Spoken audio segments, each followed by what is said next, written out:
नमस्कार, मैं हूं मृत्युंजय मिश्रा और आप देख रहे हैं बाढ़ टाइम्स में क्राइम सीरीज का ये एपिसोड। आपको बताएं कि एक प्रेमी जोड़ा शादी करता है, लेकिन शादी से उसके घर वाले नाराज रहते हैं। ये घटना है इंदौर के द्वारिकापुरी थाना क्षेत्र की। ये घटना है द्वारिकापुरी थाना क्षेत्र में एक अंकित चौहान नाम का युवक रहता है। वो एक युवती से, एक लड़की से शादी कर लेता है, लव मैरिज कर लेता है। और वो लड़की के घर वाले और लड़के के घर वाले दोनों इस मैरिज से नाखुश रहते हैं।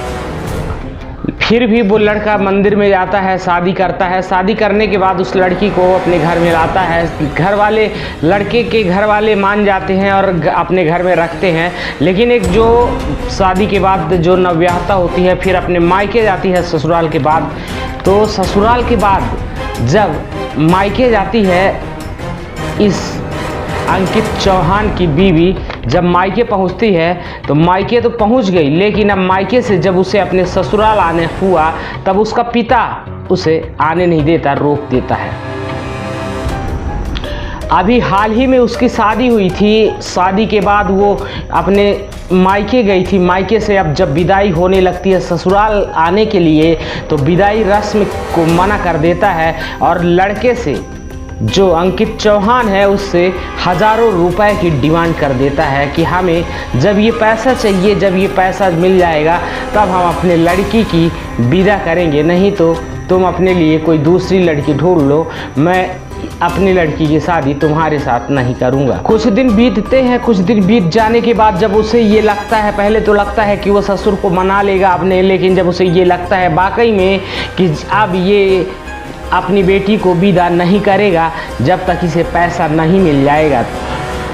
जब उस अंकित चौहान को ये लगता है कि अब वो बाप अपनी बेटी को विदा नहीं करेगा, काफ़ी फ्रस्ट्रेट हो जाता है, काफ़ी तनाव में होता है। और उस तनाव में आत्महत्या करने से पहले वो युवक, जिसकी अभी अभी शादी हुई थी, जो नवविवाहिता, अपने ससुराल तो आई, ससुराल से मायके भी गई, लेकिन दोबारा ससुराल नहीं आ पाती है। आत्महत्या करने से पहले जो अंकित चौहान था, उसने अपने भाई को मैसेज किया। मैसेज करता है, पापा आई लव यू। छोटे भाई को कहता है पापा का ख्याल रखना, और भी कुछ इधर उधर की बातें लिखता है, लेकिन उसका भाई इस मैसेज को इग्नोर कर देता है।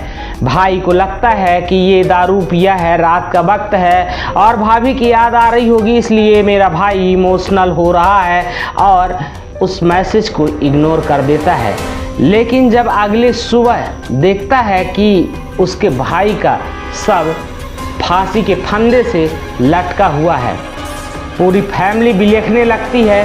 पुलिस वालों को सूचित किया जाता है। पुलिस वाले पहुंचते हैं और मामले की जांच शुरू कर देते हैं।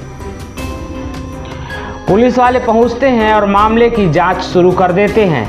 फिलहाल पुलिस पूरे एंगल की जांच कर रही है। अब इस स्थिति में जो युवती का, जो लड़की है, उसके पिता को अभी पुलिस अपनी हिरासत में लेके जांच कर रही है। अब इसमें ये देखने वाली बात होगी कि लड़की क्या कहती है और पिता क्या कहता है। क्या वाकई में पिता नहीं भेज रहा था उस लड़की को, कि लड़की अपने मन से नहीं आना चाह रही थी अपने ससुराल। अब ये आगे देखने वाली बात होती है। फिलहाल जांच चल रही है। जो अंकित चौहान है, मृतक है, उसके मोबाइल का CDR और मैसेज खंगाला जा रहा है कि क्या लड़की का पिता ये बात कही थी कि हमें पैसा दो, इसके बाद हमारी बेटी को ले जाओ। इस बात की भी पुष्टि करने के लिए मोबाइल खंगाला जा रहा है। अगर ऐसी पुष्टि होती है तो निश्चित रूप से लड़की का पिता दोषी है और उसे कारावास होगा। निश्चित रूप से वही दोषी है आत्महत्या के लिए उकसाने के लिए।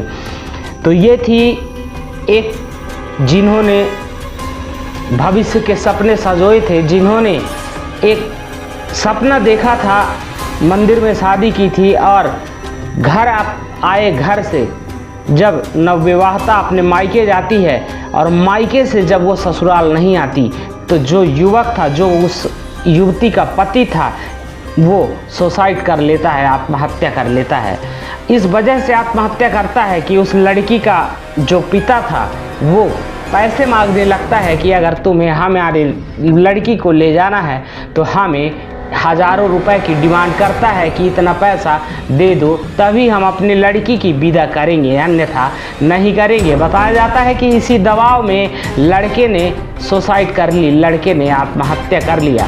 बहुत बहुत धन्यवाद। ये मैं जो आपको कहानी सुना रहा था ये सच्ची कहानी इंदौर के द्वारिकापुरी थाना क्षेत्र से थी। क्राइम सीरीज़ के अगले एपिसोड में फिर से किसी सच्ची घटना के साथ, सच्ची क्राइम के साथ आप लोगों के साथ हाजिर होऊंगा।